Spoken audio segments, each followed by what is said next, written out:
How you going, guys? So this is a kind of a component of my training lifestyle that has become quite significant in recent years. Entering my 30s, taking on more responsibilities, marriage, children, etc. Uh, Time is truly of the essence. If I thought I had no time before, yeah, I had all the time in the world compared to how much time I have now. And so time efficiency and management has become absolutely crucial. And I remember in younger days, kind of the most, um, trying to determine the best time to train for optimum results was something that I'd go through phases of obsessing over. Morning sessions, when to run, when to train, when to do strength orientated training and scheduling everything, etc. And as now training has become a little less serious and just something that I do to maintain fitness and optimize my health for day to day life, I've come to the realization that the best time to train is whenever you possibly can.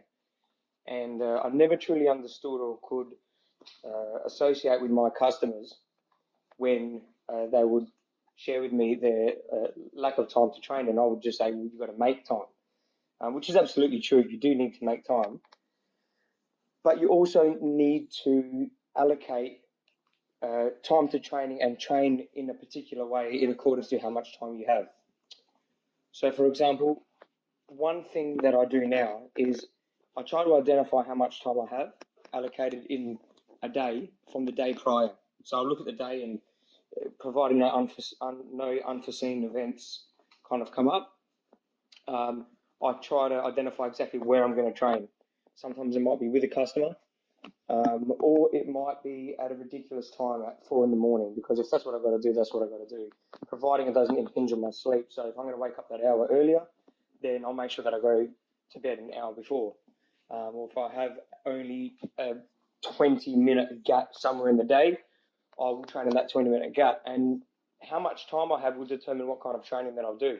So if I've got a short amount of time, I'm not going to be doing, slow moving, very technical kind of routines. It would be a fast, hard, explosive, short warm up and low risk of injury kind of exercise. Whereas if I've got a larger amount of time, I'll be a little bit more elaborate with my warm ups and mobility, and then maybe do something a little bit more technical and do routines that require more time. And that way, I'm finding that I'm getting a really good balance of training throughout the week. And wherever I've got a short amount of time, I'll just do a hard, fast session. When I've got more time, I'll do a more technical session, a more strength-oriented session that has a higher risk of injury and requires more attention and focus. And in doing so, I get a good balance of training.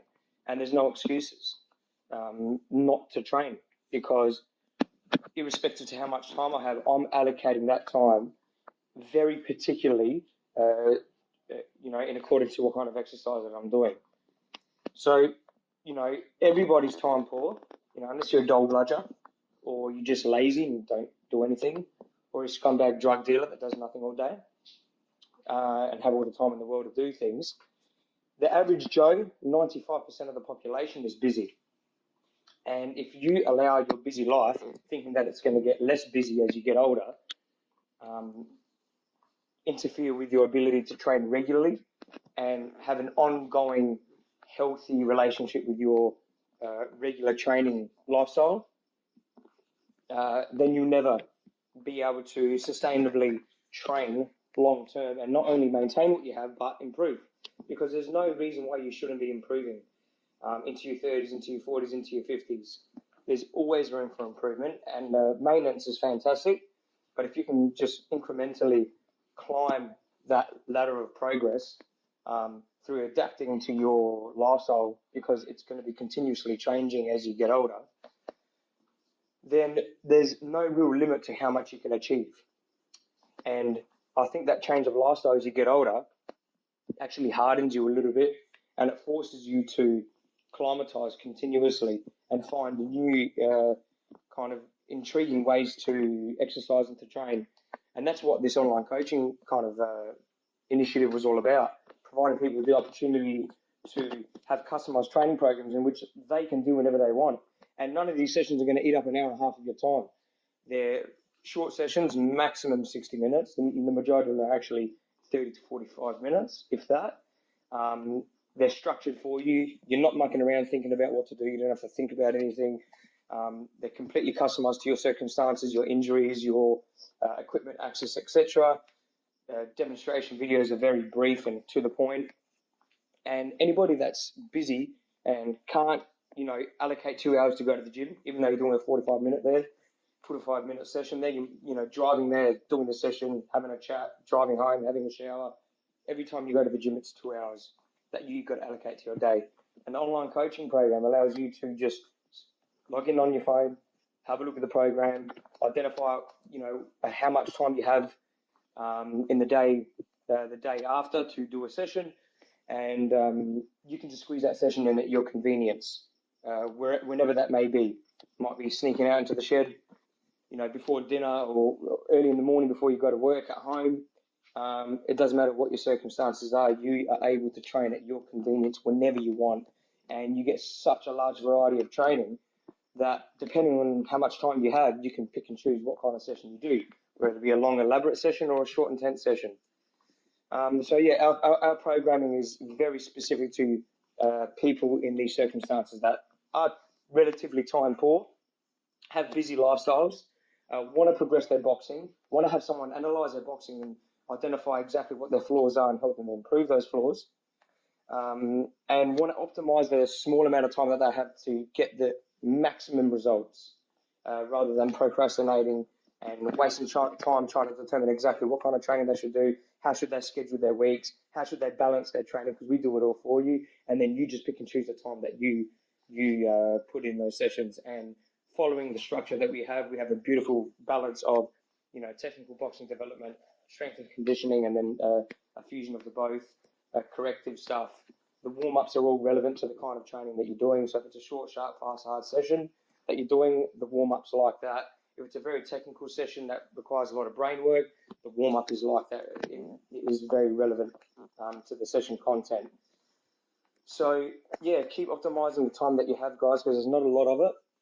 Don't let it become an excuse not to exercise, and try to work around and maneuver yourself around all hurdles that you may encounter in life that are time consuming, so that you can get your training in, because it is absolutely crucial for us to exercise regularly. And if you do not find a approach to be able to do so long term, then you always make excuses not to train, and you will never allocate time to do so, because you'll always use the excuse of, I don't have enough time, because you're so used to having an hour and a half to do a session in the past, or you're so used to having time in the past when you were exercising, and that's what you identify exercise as being, a time-consuming ordeal, where it really does not need to be.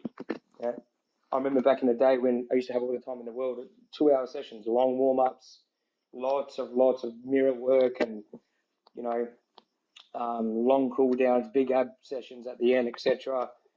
And in between a little bit of socializing, whatever it may be. Now, oftentimes I'll actually leave the gym and come home to train, so that there's no socializing, there's no distractions. I lock myself in the shed. I've set myself a task. Right, Chris, you're going to do this. You're going to do A, B, and C. You've got 3 exercises, 10 minutes, pump out as many of those as you can. And I'm getting just as much results, if not more, now with this approach to training than I was in my younger days. And I wish I had this mentality back in the day, the quality over quantity perspective to training. And it is absolutely transferable to life. And you'll find that having that quality over quantity perspective to everything will allow you to save time and increase the amount of value that you draw from everything that you do.